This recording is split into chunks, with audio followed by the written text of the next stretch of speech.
Ini saya mau melanjutkan ya. Saya kemarin hanya dipesan nih kalau misi ini ya. Berarti Prof Sunarsi sudah ya, sudah 3 kali atau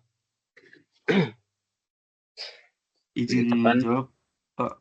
Kemarin Prof Sunarsi masih 2 kali mengajar.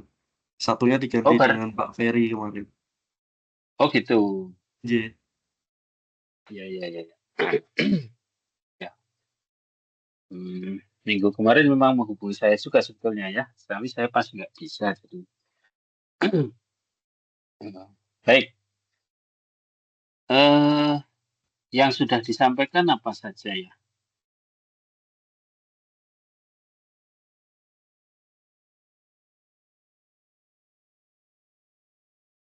Jadi WA belum sampai.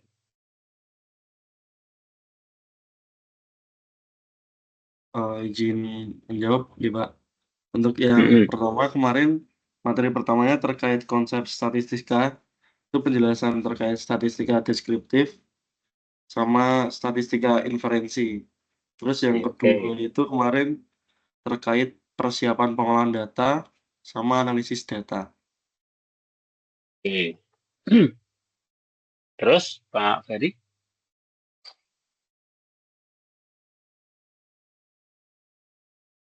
Pak Ferry menyampaikan apa?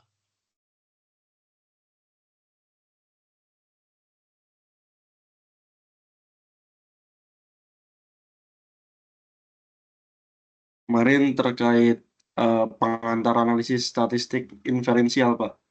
Sama ada penjelasan terkait useful formula. Oke ya, saya tak berusaha menghubungkan dan menyambungkan apa yang sudah beliau-beliau berdua sampaikan ya. Oke. Tapi sebelumnya ini saya kenalan dulu ya. Nama saya.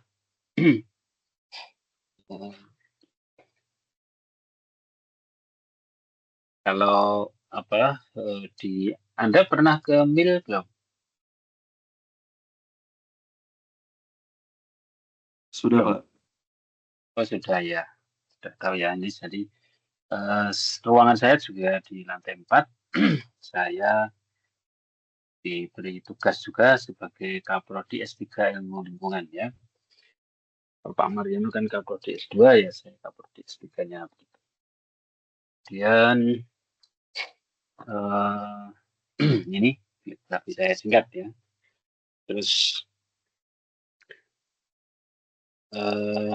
ini deskriptif inferensi sudah ya.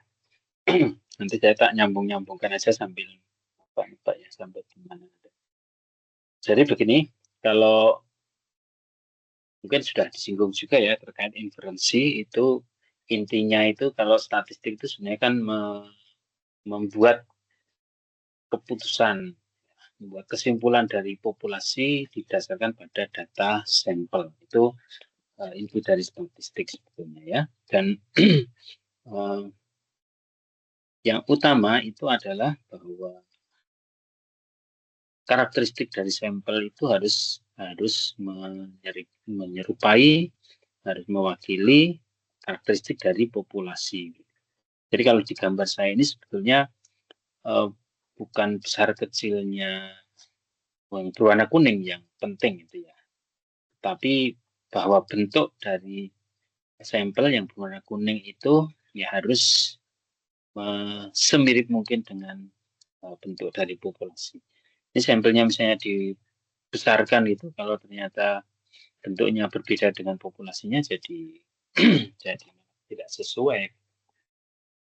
Pertama adalah karakteristik ya, bentuknya mirip dengan populasi. Ukuran sampel itu penting, tapi kualitas itu jauh lebih penting, ya. Dan kemudian ketika kita melakukan penelitian itu biasanya yang diukur kan sampel, tapi kita gunakan untuk menyimpulkan populasi. Ya, itulah sebenarnya intisari dari statistik begitu. Nah, maka ketika kita menyimpulkan populasi berdasarkan data sampel, tentu saja kita tidak bisa yakin 100% gitu. Tapi kemudian kita punya level signifikansi tertentu nanti dalam uji hipotesis 95%. Kalau saudara pernah dengar quick count ya? Quick count. Quick count itu apa? Quick count itu apa? Hitung cepat, Dok. Hitung cepat ya. Kenapa kok cepat? Karena yang dihitung hanya sedikit kan gitu ya. Dia sampel saja. Menurut Anda sampel dari quick count itu berapa persen ya?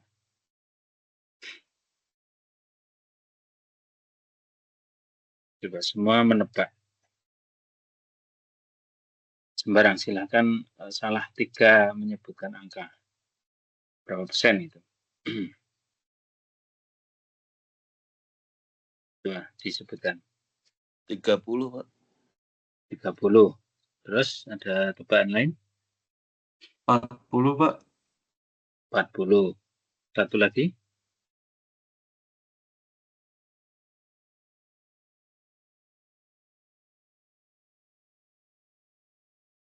Silakan sembarang sebutkan.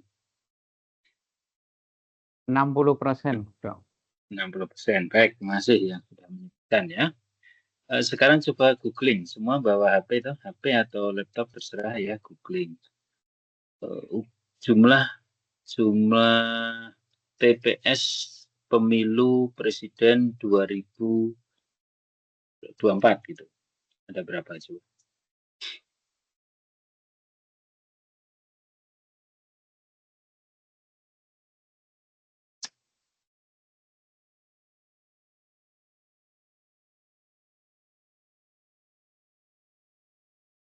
$820.000 sekian, Pak. Oke, 800-an ribu ya. Sekarang jumlah sampel quick count 2000, Pilpres 2024.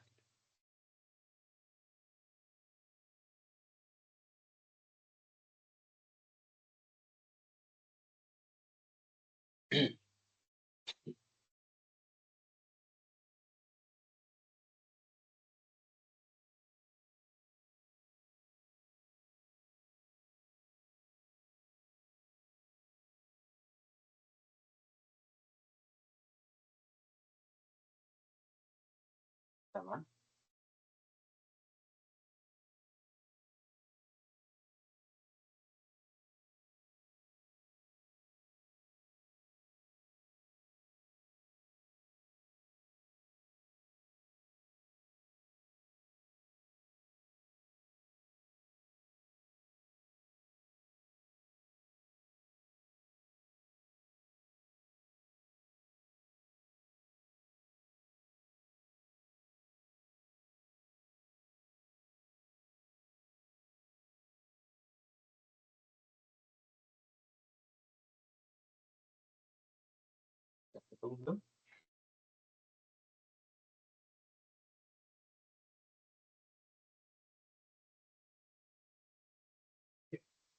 Jumlah sampel quick count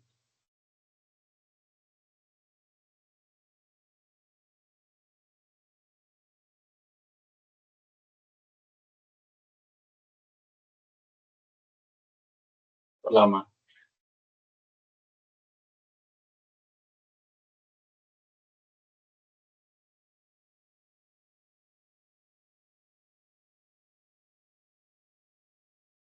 Jumlah sampel TPS-nya ada 3.000 bukan, Pak?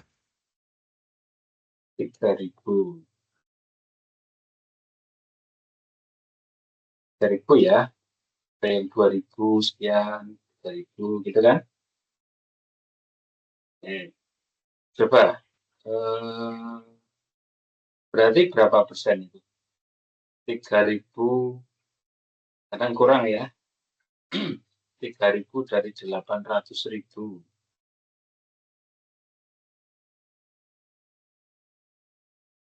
Berapa?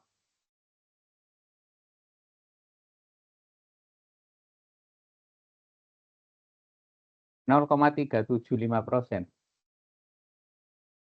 Nggak sampai 1% ya Pak ya, berarti ya? Tidak sampai. Tidak sampai. Jadi jangan membayangkan sampai 30%, 40% ya Pak, apalagi 60% tadi ya. Ternyata nggak sampai 1%. Dan ketika diumumkan itu, hasil quick count Pilpres sekian itu, yang dihitung itu nggak sampai 1%. Berarti 99% lebih itu belum dihitung, Pak. Tuh. Tapi apa yang terjadi? Kan mirip dengan hasil real count ketika keseluruhan dihitung kan. Jadi betapa kekuatannya sebegitu ya. Jadi statistik itu bisa mengukur secara akurat itu populasi dengan sampel yang sekecil itu. Itu ada metode kaidah-kaidah statistik yang digunakan sehingga hasilnya bisa menyerupai gitu ya. Mirip dengan hasil sesungguhnya, walaupun tidak sampai 1% yang dihitung. Karena pemilihan sampelnya sudah benar dilakukan dengan metode statistik yang benar. Itu ya. Sekarang jadi tahu toh. Jadi nanti kalau ada pilpres, kalau pilgub atau pilwalkot itu mungkin persentasenya agak lebih banyak mungkin ya. Ya, tapi juga nggak banyak-banyak amat gitu, banyak amat ya, bisa paling ya 2% ya gitu ya. Nah, jadi memang seperti itu. Oke. Ya, sepanjang metodenya dilakukan dengan benar, prosedur secara statistik dilakukan dengan benar ya, nanti hasilnya akan menyerupai. Oke ya, jadi menjadi lebih efisien ya. Tapi harus seperti ini, kalau populasinya itu tidak boleh pemilihan sampelnya itu harus ya proporsional seperti ini ya. Jadi kalau karakteristik populasinya kira-kira seperti yang ini, banyak yang biru tuanya, berarti sampelnya juga harus banyak yang biru tuanya gitu. Dan sedetail mungkin ya, sedetail mungkin. Di kampung, di desa, di kota gitu proporsinya juga harus sesuai. Oke ya. Dan nanti kalau saudara melakukan penelitian juga harus begini ya. Perhatikan populasinya siapa, maka sampelnya juga harus sesuai begitu ya. Kalau misalnya populasinya mahasiswa Undip semua, ya, berarti sampelnya ya jangan hanya mahasiswa jurusan tertentu saja, nanti semua nggak terwakili dengan baik. Mahasiswa Undip itu kan ada 60.000 ya. Misalnya mau disurvei, ya berarti proporsional dari semua karakteristik yang dimiliki oleh mahasiswa Undip itu harus terwakili. Kalau yang quick count ini biasanya kan pakai stratified random sampling. Nanti seperti itu. Misalnya ada kalau S1 ya, S1 itu tahun pertama, kedua, ketiga, keempat misalnya itu harus terwakili jumlahnya. Kemudian jenis kelaminnya proporsional. Kemudian asal fakultasnya misalnya yang paling banyak dari teknik ya berarti sampelnya paling banyak teknik. Kemudian ada yang dari fakultas bidang kesehatan, bidang sosial, itu harus proporsional. Dan seterusnya ya, sedetail mungkin karakteristik dari populasi itu diikuti ya.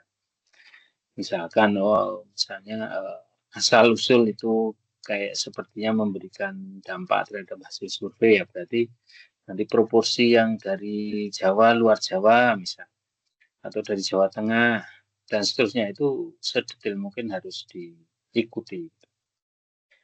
Ya, kalau seperti itu nanti hasilnya itu akan bisa mewakili populasi. Nah, Ini saya lewati saja. Ini metode sampling, sampel populasi. Nah, di dalam melakukan riset penelitian itu biasanya kan tahapannya ini ya. Tahapannya ada masalah yang akan diteliti. Kemudian kita menyusun hipotesis. Hipotesis itu kan dugaan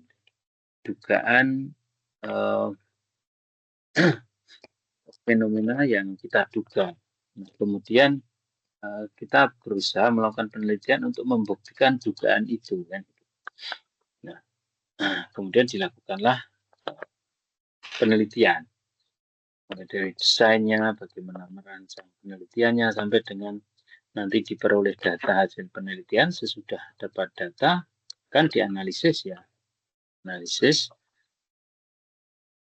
kemudian diambillah kesimpulan. Nah, di sini sebenarnya statistik berperan ya, dari saudara menyusun hipotesis, kemudian merancang desain eksperimen, kemudian kalau eksperimen mungkin pekerjaan pure dari Anda gitu ya, sesuai bidang masing-masing. Nah, nanti setelah dapat data ini kembali statistik berperan untuk mengolah data, menganalisis, dan kemudian sebagai dasar penyusunan satu kesimpulan yang diharapkan nanti bisa menjawab permasalahan tadi, bisa membuktikan dugaan yang ada di hipotesis. Kira-kira seperti itu ya, peran statistik di dalam metodologi penelitian. Nah, kira-kira nanti kuliahnya itu kan bagian-bagian ini, tapi beberapa hal kan sudah gitu ya, deskriptif, kemudian mestinya probabilitas kan sudah juga ya, Anda juga sudah belajar di S1 gitu ya, distribusi normal, distribusi. Nah, kita akan lebih banyak nanti ke inferensi, uji hipotesis. Nah, ini dari yang saya tuliskan ini, apa yang sudah pernah disampaikan barangkali oleh pengampu sebelumnya itu? One sample paired independent one way regresi korelasi ini. Ada nggak yang sudah disampaikan?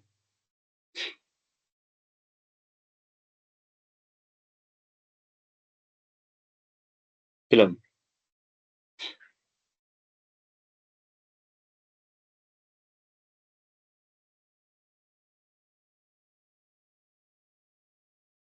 Halo?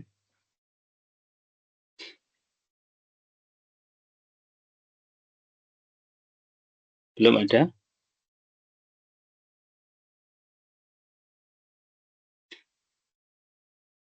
Halo, halo?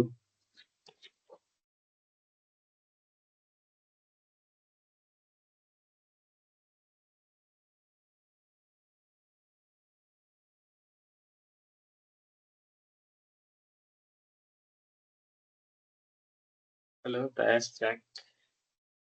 Diam saja. Jawab saja, ini sudah ada yang disampaikan belum dari sekian ini? Yang poin-poin yang ini. Izin jawab, Pak. Kemarin yang one sample t-test itu udah sempat disampaikan oleh Pak Ferry sih, Pak. One sample t-test? Iya, yang pakai use formula itu kemarin. Useful formula. Pakai apa? Useful formula? Iya, Pak. Dari Pak Ferry kemarin menyampaikan dari materi yang useful formula itu.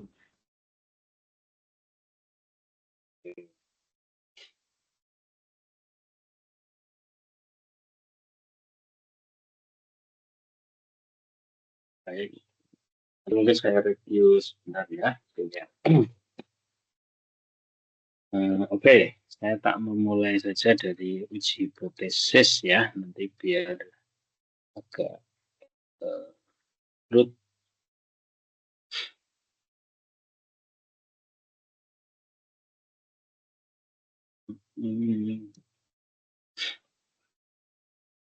Oh. uji hipotesis. Saya tak jelaskan konsepnya dulu ya, biar nyambung. Ya, kalau konsep uji hipotesis itu seperti ini ya. Jadi pertama kita merumuskan hipotesis 0 dan hipotesis 1. Hipotesis 0 itu adalah kondisi mula-mula, kondisi sebelum kita menduga, kondisi sebelum kita duga. Nah, H1 itu adalah dugaan. Hipotesis alternatif itu dugaan kita. Jadi ini yang nanti akan kita buktikan. Jadi H1 itu selalu merupakan negasi dari H0. Jadi itu adalah kejadian kondisi yang nanti kita duga sehingga akan kita buktikan gitu. Sehingga di dalam uji hipotesis itu kita berharap yang diharapkan itu adalah H1. Yang diharapkan itu dugaan kita benar kan gitu. Karena kita menduga-duga kemudian melakukan penelitian itu kan tujuannya untuk membuktikan dugaan kan, sehingga diharapkan dari hasil itu nanti akan bisa membuktikan dugaan kita itu benar. Sehingga kita berharap bahwa H1 itu yang benar kan gitu. Nah, sebaliknya berarti kalau ada H0 berarti H0-nya salah kan gitu harapannya. H0-nya itu ditolak istilahnya. Kita berharap bisa menerima H1. Ya, itu prinsip utama yang pertama. Kemudian kita menggunakan alfa itu 5%. Alfa itu adalah level signifikansi. Level signifikansi itu 5%. Kalau level signifikansi 5% berarti level confidence kita itu 95%. Tingkat keyakinan itu 95%. Nah, berarti nanti kalau kita bisa itu adalah batas ya, batas nanti penolakan. Karena kita berharap bisa menolak H0 karena basicnya itu H0 ya. Jadi harapan kita adalah menolak H0 dan bisa menerima H1. Nah, batasnya itu nanti 5% itu, sehingga kalau kita bisa mendapatkan nilai probability ya atau p-value gitu yang nilainya itu di bawah 5%, maka kita bisa menolak H0 ya. Jadi p-value itu harus di bawah 5% karena kalau di bawah 5%, maka tingkat keyakinan kita itu sudah lebih dari 95%. Dan demikian nanti nilai p-value itu harapannya sekecil mungkin, karena dengan semakin kecil nilai p-value, maka level confidence kita itu akan semakin besar, semakin mendekati 100%. Itu adalah konsep dari alfa ya. Nah, kemudian ada statistik uji dan statistik hitung. Statistik uji itu basicnya itu yang jadi dasar kapan dia diterima dan kapan dia ditolak. Kemudian nilai statistik hitung itu berdasarkan data yang kita punya. Setelah dihitung, nanti kemudian dibandingkan antara statistik hitung dengan statistik ujinya. Kalau dia memenuhi kriteria penolakan hipotesis, maka nanti hipotesis 0 itu bisa kita tolak. Sehingga yang diterima adalah hipotesis 1, hipotesis yang menjadi dugaan kita. Ya, kira-kira seperti itu ya konsep dasarnya. Ini ibaratnya kalau di bidang hukum itu ya, saudara mendengar namanya asas praduga tidak bersalah. Jadi misalkan ya, ada kasus yang lagi ramai ya.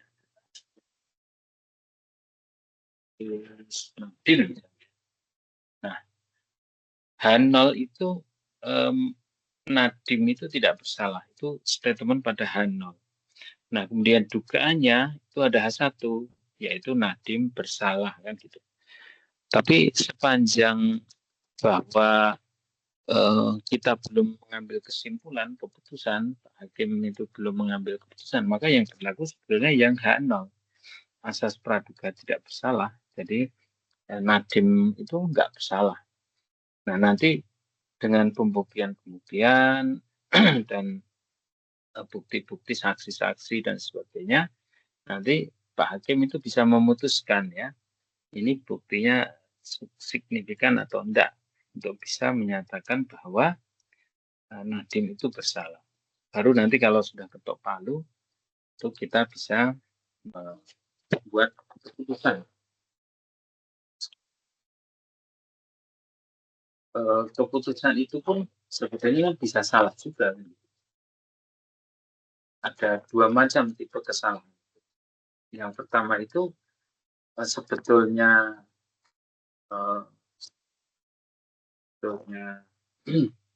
H0 itu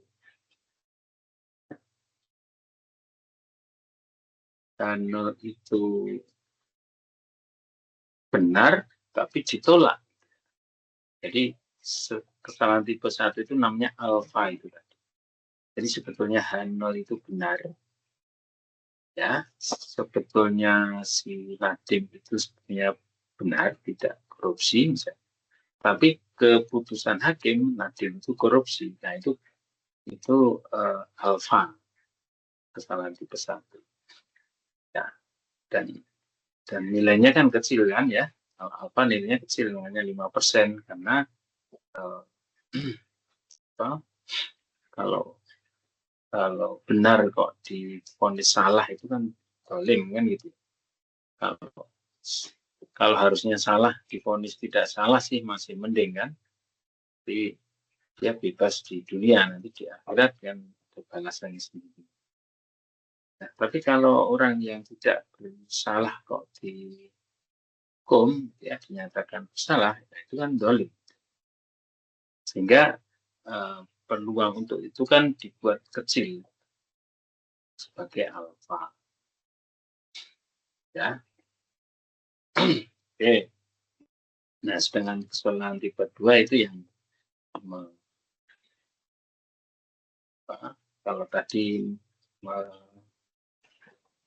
H0 itu benar dan ditolak, kalau ini kesalahan tipe 2 itu H0 salah dan diterima.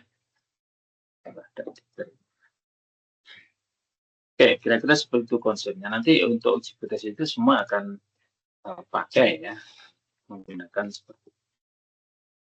Nah, yang pertama, ini saya mereview aja ya, yang sudah disampaikan barangkali. One sample test itu menguji rata-rata dari suatu nilai. Kita uji apakah berbeda signifikan dengan suatu nilai konstanta tertentu yang kita spesifikasi, jadi kita tentukan. Ini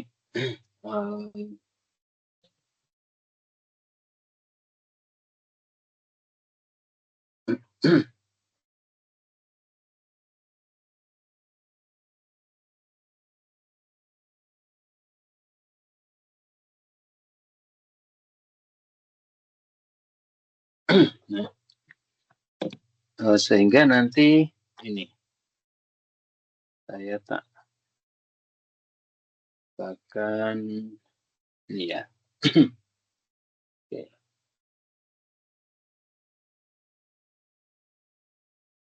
Misalnya Anda kan punya IQ masing-masing ya, pernah tes IQ barangkali ya. Nah, saya ingin meneliti apakah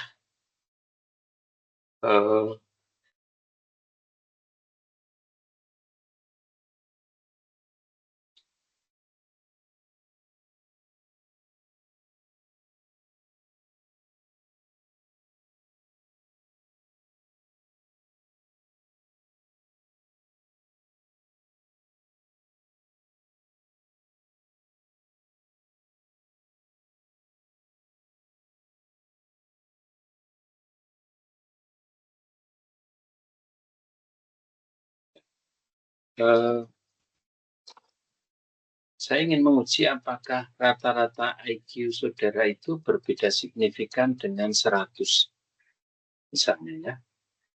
Nah, berarti H0-nya seperti ini. H0-nya itu rata-rata IQ mahasiswa tidak berbeda signifikan dengan 100. Jadi kita nulisnya kan pakai sama dengan ini ya.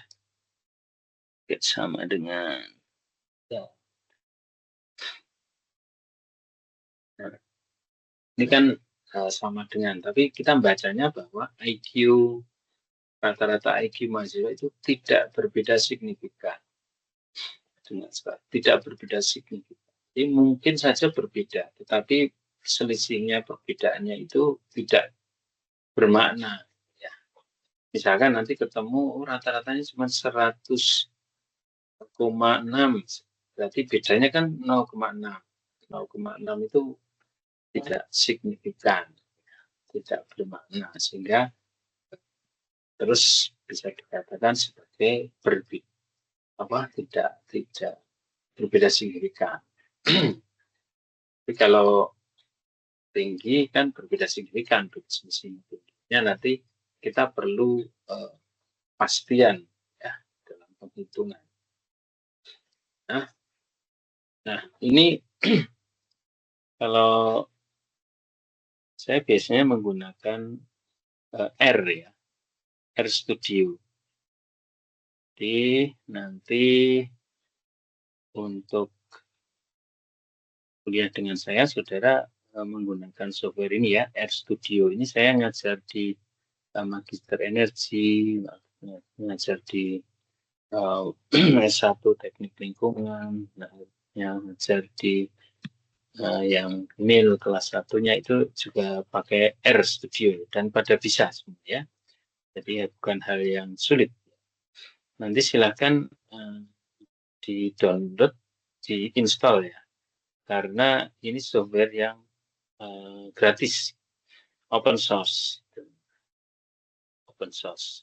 Sebenarnya Python juga bisa, cuman agak kalau untuk statistik dasar itu malah agak sedikit agak ribet ya menurut saya. Jadi lebih sederhana yang R Studio. Ini R Studio ya.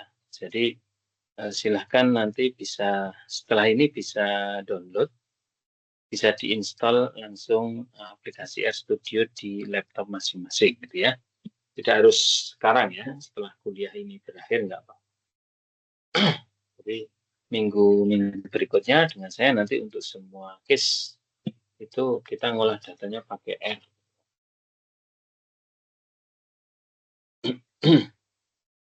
Ya, R Studio itu seperti ini ya. Bisa saja sih sebetulnya pakai SPSS gitu ya. Cuman kalau SPSS itu kan berbayar ya. Kita sebenarnya didorong dan dianjurkan, diarahkan dari universitas untuk menggunakan software yang open source. Nah, dulu juga pernah ada ya, tahun lalu kalau nggak salah itu ada workshop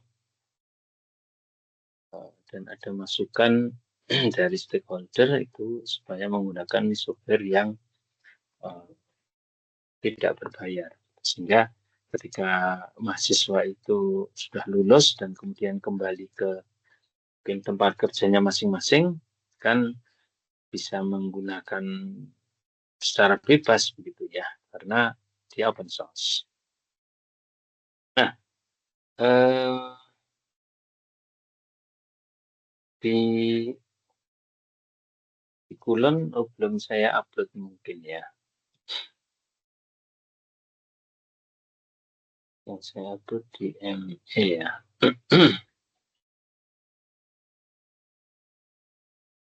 Materi saya tak ambilkan dari yang mirip-mirip kalian, berarti dari teknik lingkungan. Ini sambil saya bahan program R ya. One sample test. Oke.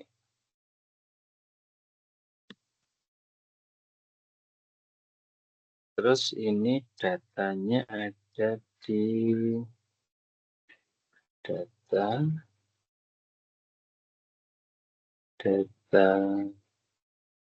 mil ada ini. Ya, saya tak pilih data TL aja lah ya. Gak apa-apa, sama bersama. Oke. Nah,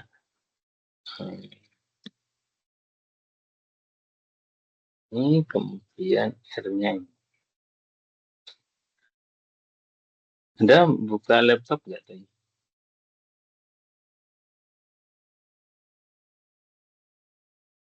Nggak. Ya, sementara lihat dulu ya. Oke. Ini, misalkan ya,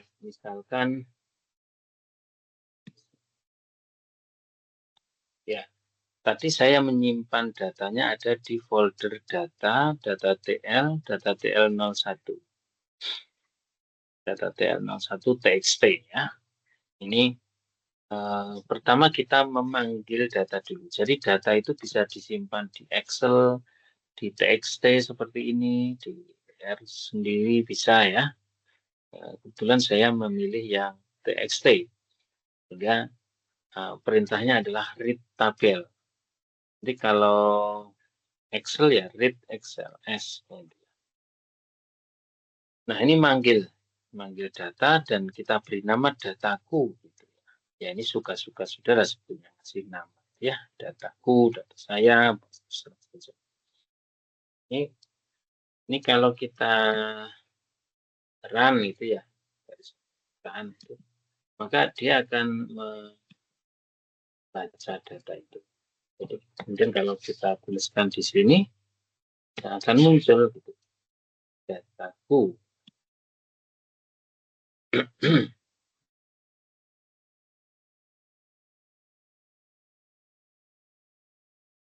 Dataku ya.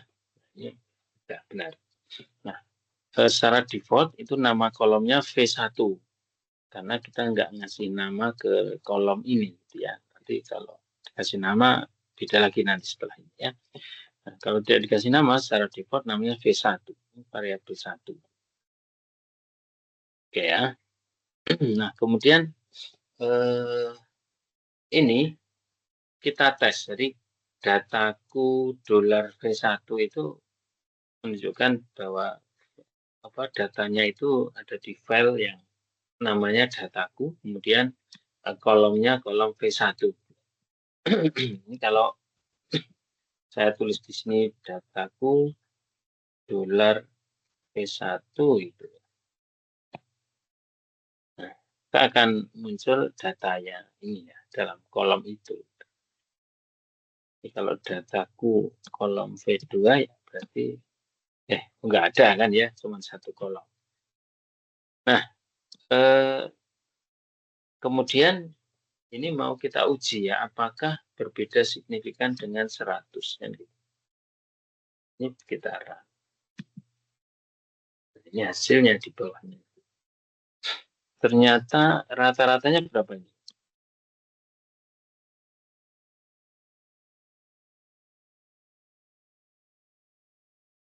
Rata-ratanya berapa?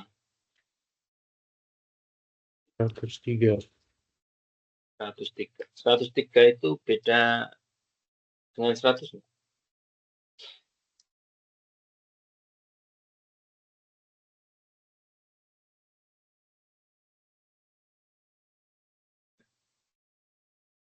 Tiga beda dengan 100 atau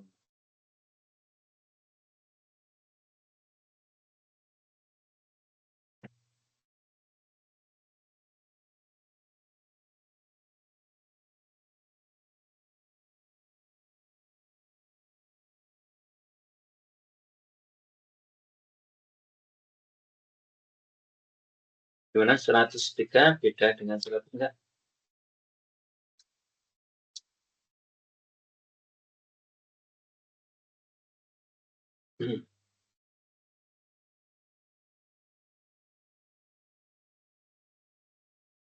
Ini anak kecil juga bisa kan? Ini anak saudara juga bisa ini ya. Yang sudah punya anak. 103 beda enggak dengan 100?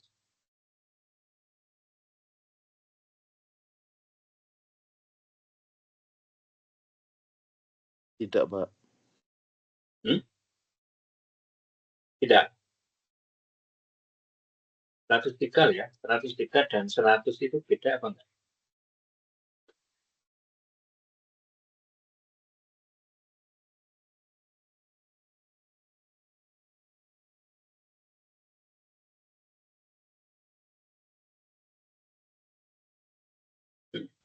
Kalau 8 sama 9 itu beda enggak, Pak?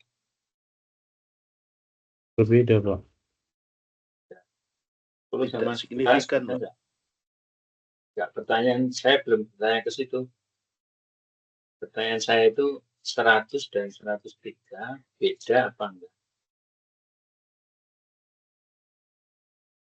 Beda, Pak. Ya. Makanya anak kecil kan bisa ya. Kita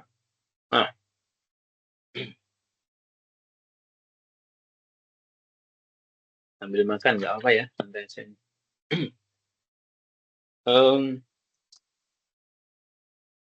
Cuman bedanya kan sedikit kan gitu ya. Apakah perbedaannya itu signifikan atau enggak? Signifikan itu apa, Pak? Signifikan berarti apa?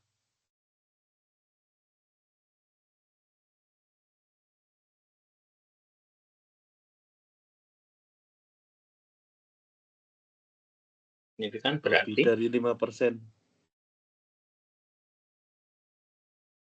bukan. Signifikan berarti apa? Makna signifikan itu apa? Signifikan itu berarti. Signifikan itu berarti ya berarti. Ada artinya, ada maknanya. Kalau beda cuma dikit, berarti perbedaannya tidak ada maknanya. Misalnya ya, ada 2 orang, yang satu tinggi badannya 170, ya. Yang satu 169,9. Nah ini kalau dijejer kan ya kelihatannya sama kan gitu ya. Tapi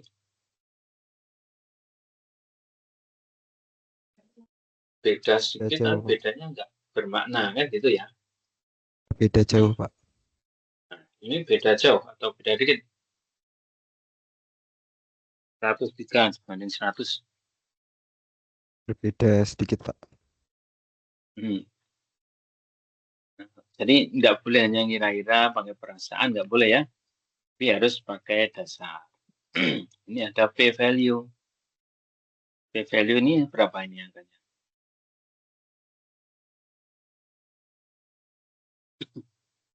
(0,03596). Kalau dengan 5%, 0,05 besar mana? Masih besar dengan 5% masih besar 5%, Pak. Ya, berarti ini lebih kecil ya. Lebih kecil dari 5%. Kalau lebih kecil dari 5%, berarti apa? H0 Diterima, Pak. H0 Diterima karena dia signifikan hasilnya. Diterima bukan ya, Pak?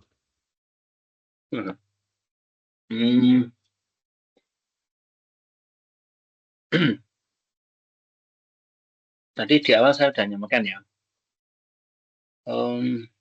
Kita kan pakai alfa 5%, ya kan? Berarti level keyakinan kita itu 95%. Semakin kecil p-value, nilai probability-nya, semakin dia lebih kecil dari 5%, maka berarti level keyakinan kita itu semakin lebih besar dari 95%. Level keyakinan untuk menolak H0. Ya. Jadi tujuan kita adalah menolak H0. Itu yang diharapkan. Tadi saudara kan sudah jawab itu kan ya. Yang diharapkan H1, berarti yang diharapkan adalah H0 itu bisa ditolak. Kapan kita bisa menolak H0? Ya jika p-value-nya kecil. lebih kecil dari 5%. Karena dengan lebih kecil dari 5%, maka level keyakinan kita untuk menolak H0 itu semakin besar, semakin lebih besar dari 95%. Bisa dipahami? Bisa, Pak. Bisa, Pak. Ya. Berarti tadi Berarti apa? ditolak, Pak. 0. 0 ditolak. 0 ditolak berarti apa? Ini memang rata-rata IQ siswa berbeda signifikan dengan 100. Itu ya. Paham nih? Paham, Pak. Coba misalnya ini saya ganti 105 misalnya. Apakah berarti H0 kita kan rata-rata IQ mahasiswa tidak berbeda signifikan dengan 105 gitu ya. Terus artinya rata-rata IQ berbeda signifikan dengan 100. Nah, oke ya. Ini kita run saja nih.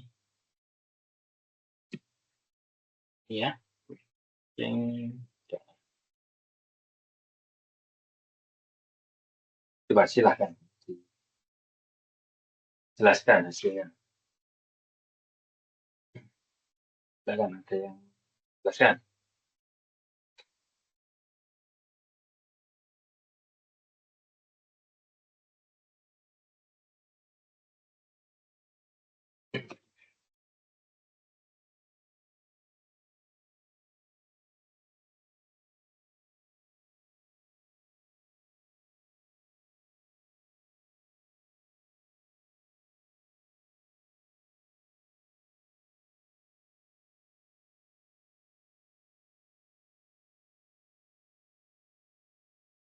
Mana? P-value sekian.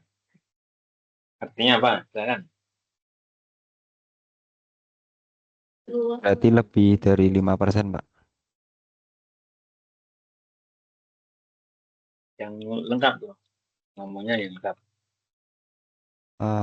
Berarti untuk p-value-nya di angka 0,1657 yang artinya lebih dari 5%, yang artinya H0 diterima. Kesimpulannya?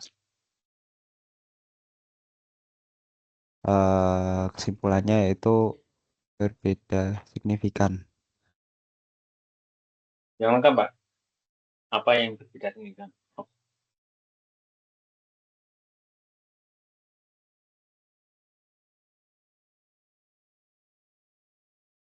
Yang berbeda signifikan yaitu 105 dengan rata-rata IQ-nya, Pak. Nah, gitu ya pernyataannya ya. Ini loh. Ini. Rata-rata IQ mahasiswa tidak berbeda signifikan dengan 105.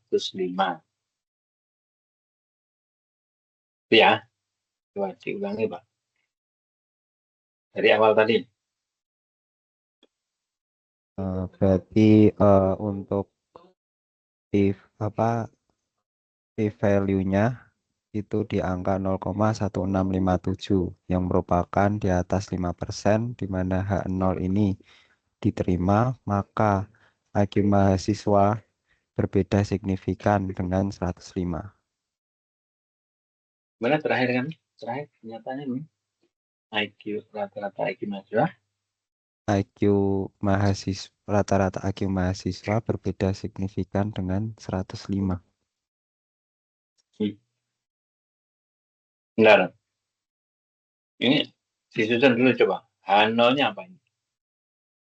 H0 apa? H1 apa?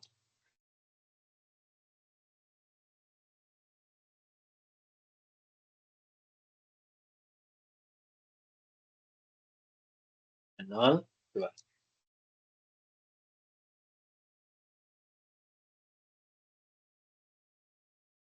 Nol apa tadi?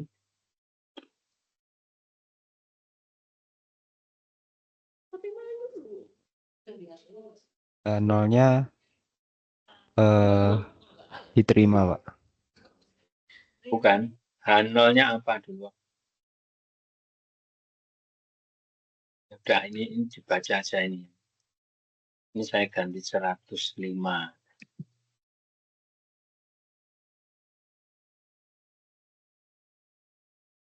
Yo. Baca wis. Silakan dibaca H0 sama H1.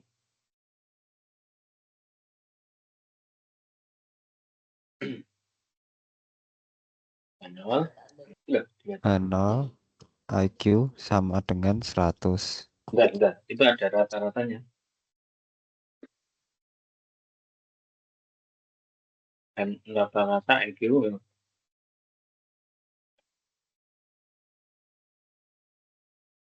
Jalan. Yang dikurung itu dibaca. Yang dikurung ya, Pak. Rata-rata IQ mahasiswa tidak berbeda signifikan dengan 105. Itu H0. Terus H1. Rata-rata IQ mahasiswa berbeda signifikan dengan 105. Ingat nih ya, H0-nya apa, H1-nya apa ya? Oke, Pak. Ingat ya. Iya.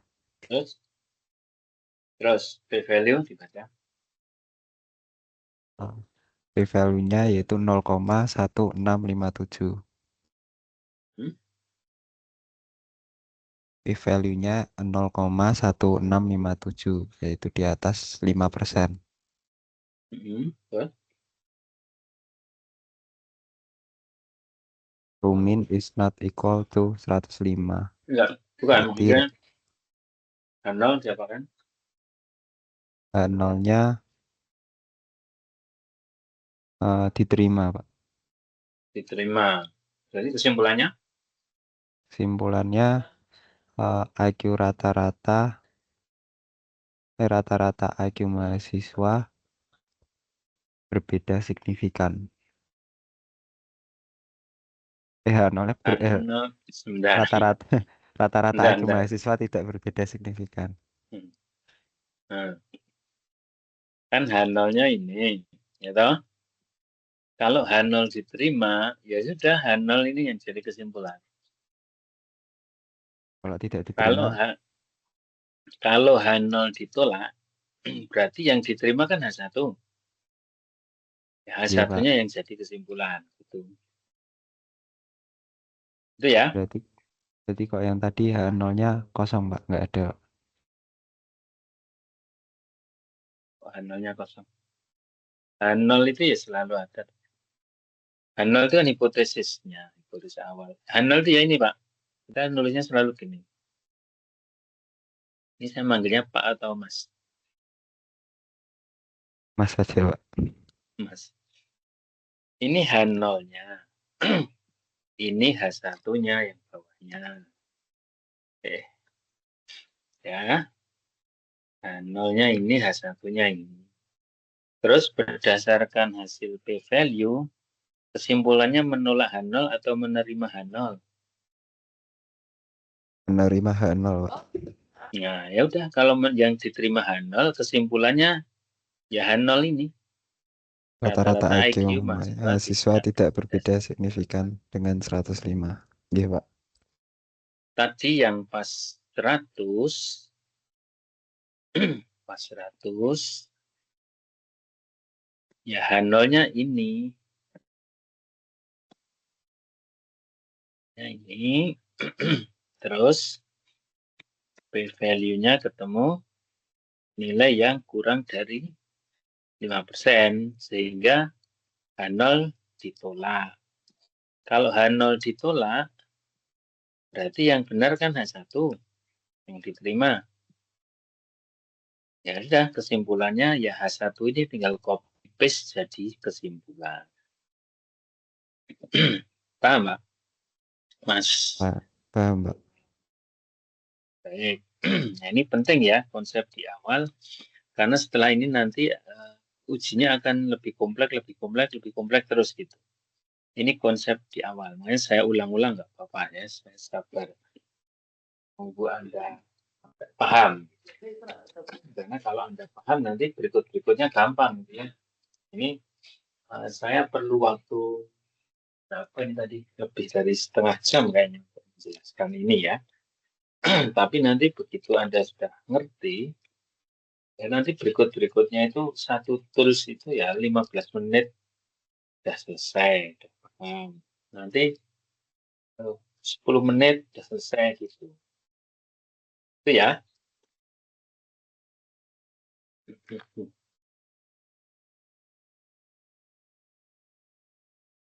Baik. Satu lagi selain Mas. Ini tadi Mas siapa namanya? Adit, Pak. Oh? Adit, Pak. Adit ya. Coba selain Mas Adit satu aja. Ya. Dengan output ini Anda cerita nanti. H0 apa, H1 apa, wis tak buka wis lah. Yes. Ini berarti tinggal baca kan? Tinggal baca.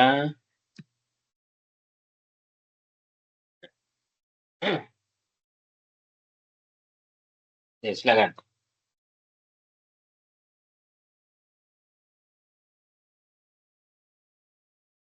Ini ada mbak-mbaknya kan? Enggak tanya. Enggak, Mas Adit.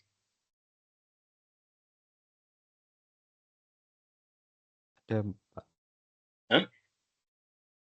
Ada, Pak. Ada. Gantian mbak-mbak. Dan tadi saya dengarnya suara Mas Mahfud. Silakan Mas, Mbak.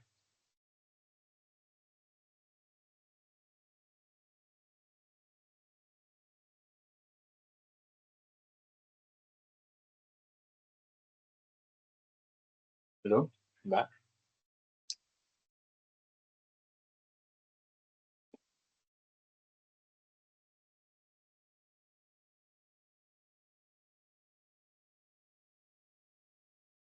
Iya Pak, dengan p-value menunjukkan 0,1657, yang mana itu lebih besar dibanding 0,05. Berarti H0 diterima, yaitu rata-rata IQ mahasiswa tidak berbeda signifikan dengan 100. Oke, 105 ini tadi ya. Saya tahu. 105, Mbak. Oh iya Pak. 105. Oke ya. Yang 100 yang ini belum saya. Sekarang yang 100. H0-nya dibaca dulu. H0 apa, H1 apa, terus baru p-value, terus kesimpulan. Silakan. Baik Bapak. H0 yaitu rata-rata IQ mahasiswa tidak berbeda signifikan dengan 100. H1 ya, itu rata-rata IQ mahasiswa berbeda signifikan dengan 100. P-value menunjukkan 0,03596, di mana kurang dari 0,05, yang menunjukkan bahwa H0 yaitu ditolak, yaitu rata-rata IQ mahasiswa tidak berbeda signifikan dengan 100. Begitu, Pak. H0 ditolak mau diterima kan?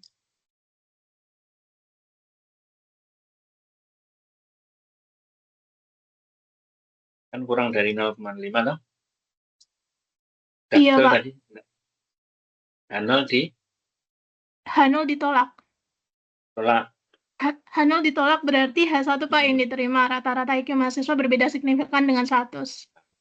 Oke ya. Jangan ngerti ya sekarang ya. Sudah, Pak. Jangan kebalik. Ya, jangan kebalik. Nanti kalau Anda kebalik kan jadi salah. Kesimpulannya jadi salah.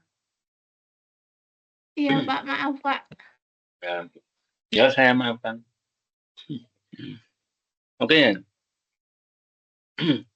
Ini sudah ngerti semua one sample t-test. Sekarang ini.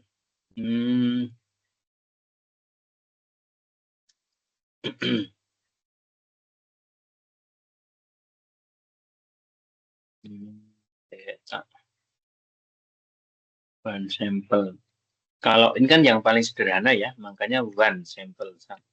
Hanya ada satu sampel ya, satu grup, satu kelompok. Nah, sekarang kalau dua kan, setelah satu kan dua ya. Dua itu nanti ada dua macam ya. Yang pertama itu berpasangan. Berpasangan itu kan dua ya.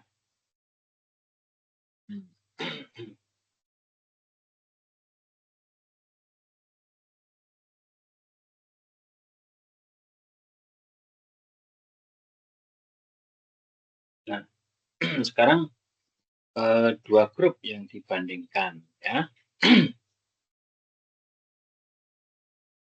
Bandingkan. Tapi grup itu saling berhubungan, saling terkait. Dan terkait. Salah satu cirinya kan objeknya sama. Objeknya sama. Misalnya begini, misalnya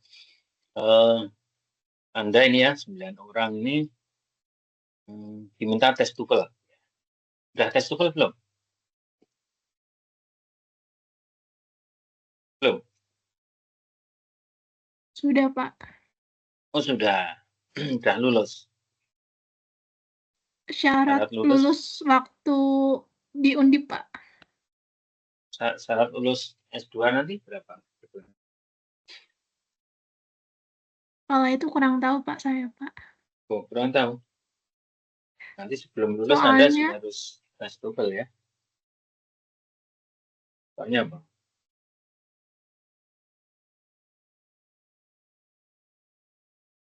Halo?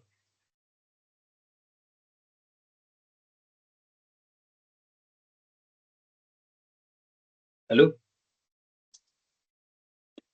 Iya, Pak. Masuk, Pak. Suaranya, Pak. Ya. Nah. Oke ya, pokoknya Anda ber-9 tes TOEFL. Nah, terus dirasa kok belum maksimal ini nilainya gitu ya. Belum bagus. Terus Anda prodinya baik hati, Anda dikursuskan gratis misalnya ya. Silakan semua kursus gratis 2 bulan. Setelah selesai kursus, Anda diminta tes lagi. Tes TOEFL lagi. Nah, berarti kan kita sekarang punya dua data nih. Satu data sebelum kursus, yang satu data sesudah kursus. Tapi objeknya kan sama orangnya. Anda semua kan gitu ya. Jadi kita punya dua data yang berasal dari sumber yang sama. Dari objek yang sama. Ya, bedanya adalah sebelum perlakuan dan sesudah perlakuan. Ya. Nah, itu namanya paired sample test. Dan sesudah perlakuan. Nah, sekarang kita akan membandingkan apakah ada perbedaan yang signifikan nilai TOEFL antara sebelum kursus dengan sesudah kursus. Jadi, kita bandingkan. Nanti sekarang kan uji hipotesisnya H0-nya itu ya rata-rata TOEFL dari mahasiswa sebelum kursus tidak berbeda signifikan dengan sesudah kursus. Ya, satunya itu rata-rata TOEFL mahasiswa sebelum kursus berbeda signifikan dengan rata-rata sesudah kursus. Sama dengan tadi, kalau p-value-nya kecil, nanti kita bisa menolak. Jadi kalau p-value-nya besar, ya, lebih 5%, berarti tidak berhasil menolak. Itu jadi paham ini?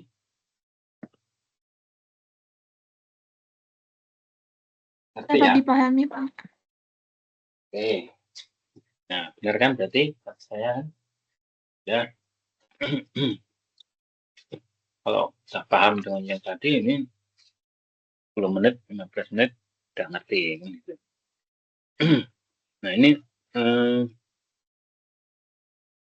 file sampel test. Data ya.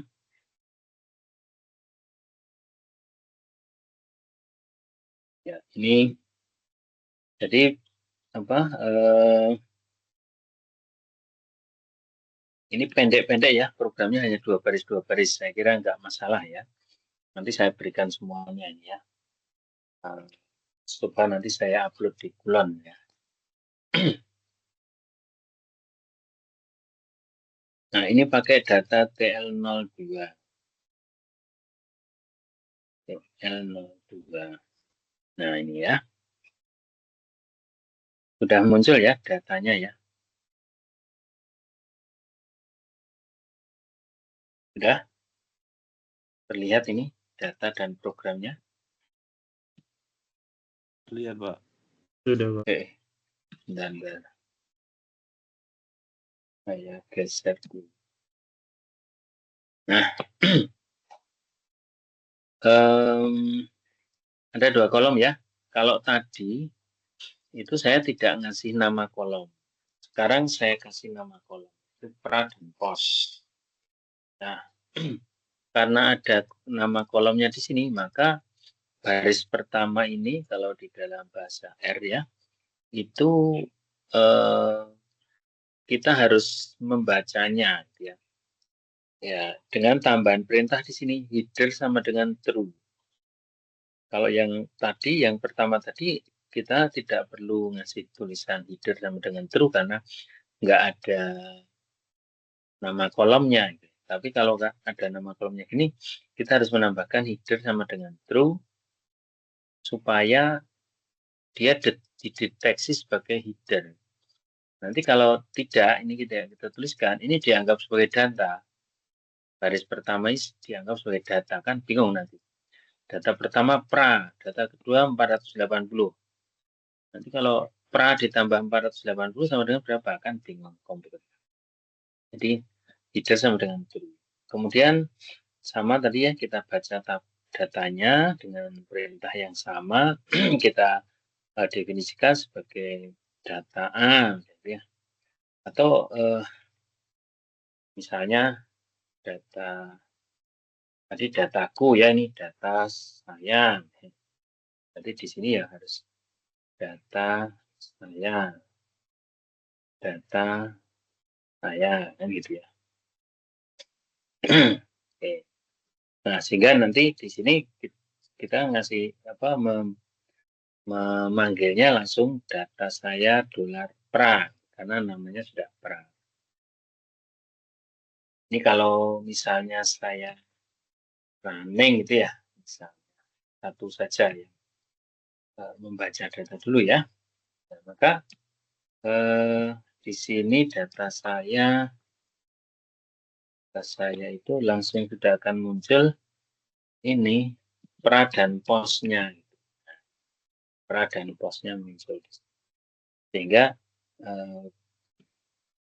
ini variabelnya data saya $pra, itu artinya di file data saya, kemudian pada kolom pra, ini pada kolom pos.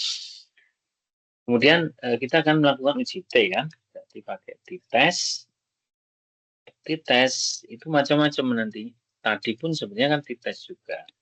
Nah, untuk menunjukkan bahwa ini paired sample t-test, maka perintah dari R itu adalah paired sama dengan true, yang menunjukkan bahwa ini uji T menguji perbedaan antara pra dengan pos menggunakan paired sample t-test. Oke, mudah-mudahan dipahami ya. Ini kalau kita run, ini ngerunnya nggak harus satu baris ini ya. Ini tadi kan untuk menjelaskan prosesnya ke Anda. Gitu. Misalkan langsung di blok semua juga boleh. Nah, sudah ketemu ini paired t-test. Sudah muncul ya outputnya ya.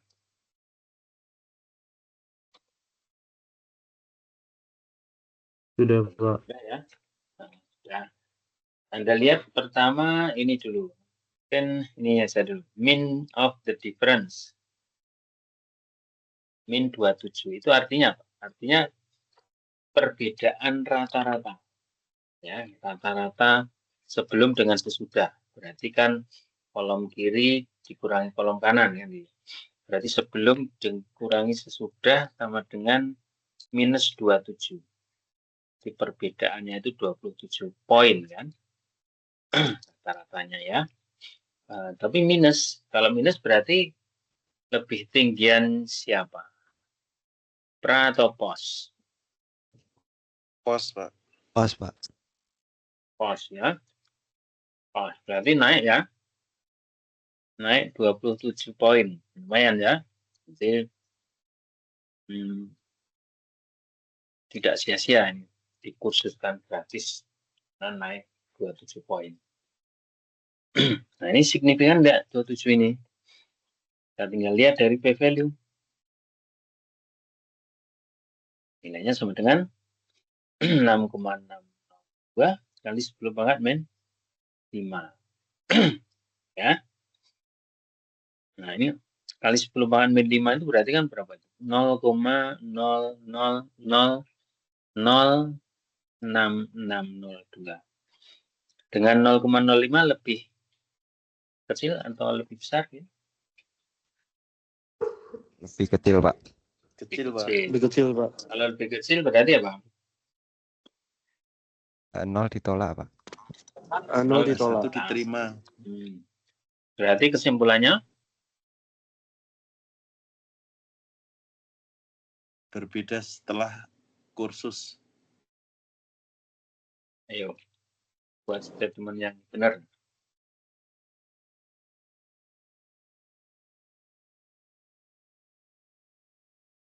Walaupun saudara bilang 0 ditolak dan itu benar, tapi kalau cara menuliskan kesimpulan salah ya bisa salah.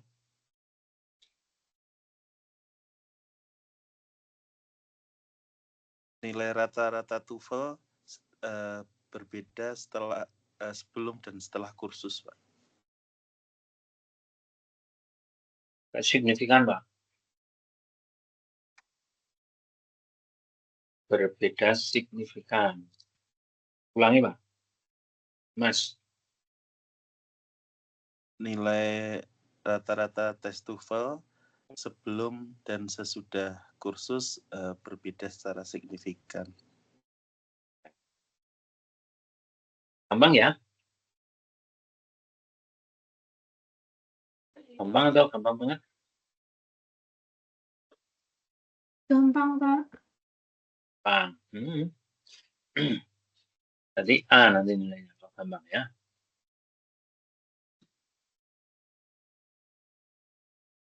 Oke.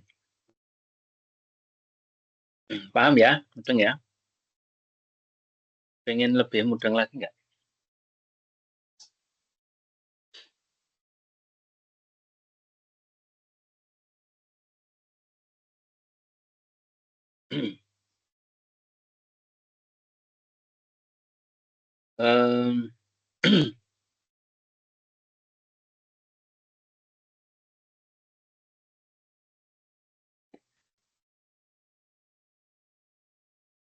Kalau pengen lebih mudeng nanti sebaiknya saudara mengerjakan.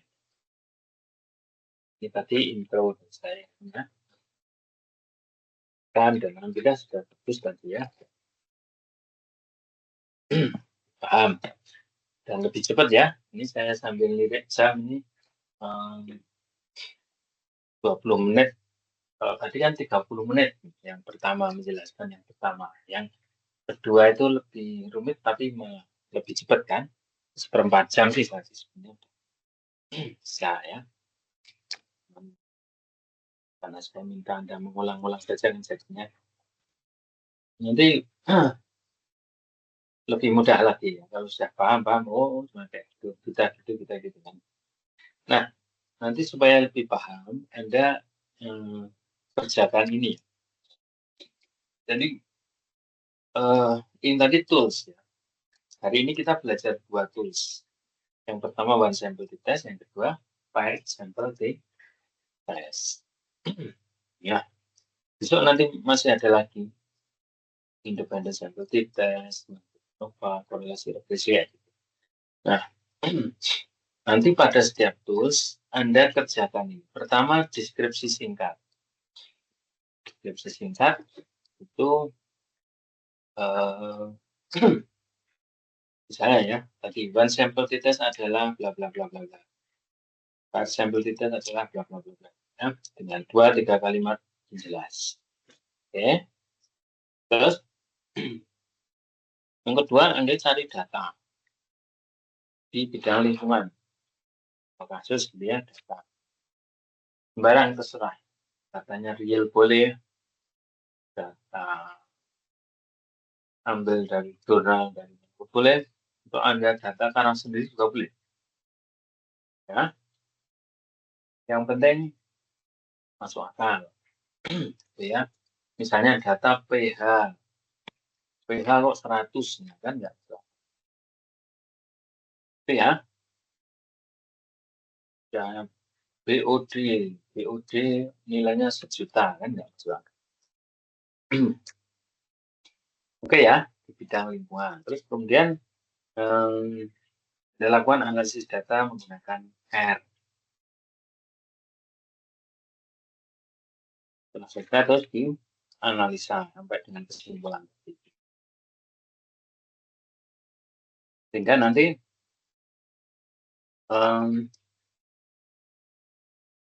struktur tugasnya kira-kira begini. One sample test itu deskripsi singkat, terus contoh kasus, ya, kemudian script programnya sama outputnya. Saya lebih suka kalau programnya di copy terus di paste aja ya, outputnya juga. Kalau output coba saya lihat nanti enak di crop atau di copy ya. Kalau program sih di copy nggak masalah kan, nanti fontnya dibuat aja seperti font asli itu ya, Forever. Kalau output nanti di copy itu berantakan atau enggak silahkan. Misalnya kok kemudian berantakan ya di crop aja nggak apa-apa. Terus nanti dilakukan analisis. Paham ya? Nah, terus nanti tadi perintahnya kan pada setiap tools ya. Jadi, hari ini kita 2, minggu depan independent sample test banding ANOVA tambah 2 lagi. Minggu depan lagi korelasi regresi tambah lagi. Itu ya. Jadi dan nanti jadikan satu file aja, satu file. Iya. Akan mandiri terus simpan dalam satu file. Ya nanti diupload di Kulon itu satu file aja. Ya saya lebih mudah.